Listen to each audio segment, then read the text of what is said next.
একটি আশা নিয়েই তো আসলে এই সরকারটি গঠিত হয়েছে। এই আশাটি সাধারণ মানুষের, এই আশাটি জনতার, এই আশাটি সকল রাজনৈতিক দলের যারা নেতাকর্মী আছেন তাদের, এবং সর্বোপরি দেশের ছাত্র সমাজের একটা স্বপ্ন তো আছেই।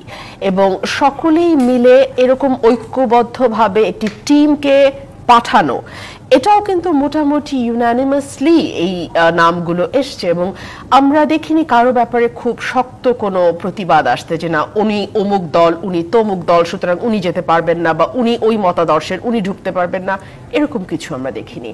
অর্থাৎ মোটামুটি ছাত্র জনতা, সাধারণ মানুষ, আমরা যারা রাজনৈতিক কর্মী সকলেই কিন্তু তাদেরকে এক বাক্যে মেনে নিয়েছি এবং অনেক বিরাট প্রত্যাশা থেকে মেনে নিয়েছি। আমরা বেশ কিছু রিফর্মের কথা বলা হচ্ছে, এর অনেকগুলো রিফর্ম আসলে যদি আপনার ম্যান্ডেট না থাকে তাহলে আপনার পক্ষে করা কঠিন। ফর এক্সাম্পল, আমরা কিছু কনস্টিটিউশনাল রিফর্মের কথা বলছি। আমরা বলছি যে পার্লামেন্ট হবে বাইক্যামেরাল, 2 কক্ষ বিশিষ্ট। আমরা বলছি যে 70 ধারার একটা পরিবর্তন আনা দরকার। কিছু 17 বছর আওয়ামী লীগের বাড়ি খাইছি, 17 বছর আওয়ামী লীগ দৌড়াইছে, মামলা দিছে, ঘর ভাঙছে, বাড়ি ভাঙছে, এলাকায় গেছি গাড়ি ভাঙছে, ডিজিটাল সিকিউরিটি অ্যাক্ট থেকে শুরু করে পুলিশ হত্যা মামলা পর্যন্ত আমার নামে আছে। এখন জানিও না মামলাগুলোর কি অবস্থা, জাস্ট জানি জামিনে আছি। এদেশের মানুষ কিন্তু মুহূর্তে ঈশ্বর বানায়, মুহূর্তে তাকে নরকে পাঠায়। এখন 18,000 যুদ্ধে মব দাবি করছে, তাদের হাতে তুলে দিতে হবে। টেলিভিশন চ্যানেল যতই বলছে আপনারা পুলিশ ডাকেন, সাংবাদিক যদি কোনো অন্যায় করে থাকে পুলিশের সামনে, পুলিশের হাতে আমরা দেব, তারপরে দফা রফা যা হওয়ার হবে। তখন তারা জবাব দিচ্ছে কিসের পুলিশ, দেশ চালাই আমরা, দেশ চালায় ছাত্ররা।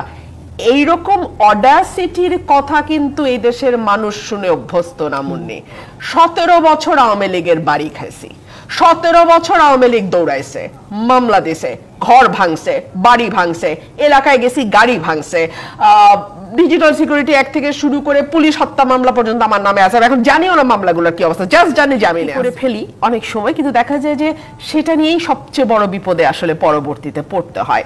সো আপনার যদি টার্মস অ্যান্ড কন্ডিশনসটা পরিষ্কার থাকে তাহলে কাজ করার সুবিধা, সেটার দীর্ঘমেয়াদী এবং স্বল্প মেয়াদী দুরকম সুবিধাই আছে। সো আমি বলবো যে এখন জনগণের ম্যান্ডেট আছে নিশ্চয়ই, আমি তো শুরুই করেছি যে মানুষের পরে যে সরকারটি আসবে সেটা যেই আসুক, তাদের যদি 2/3 মেজরিটি থাকে এবং তারা মনে করতে পারে যে না এই ম্যান্ডেট, এটা তাদের ম্যান্ডেটই ছিল না, সো এটা মুহূর্তের ব্যাপার হয়ে যাবে এগুলো সব ফেলে দিয়ে আবার নতুন করে তৈরি করা।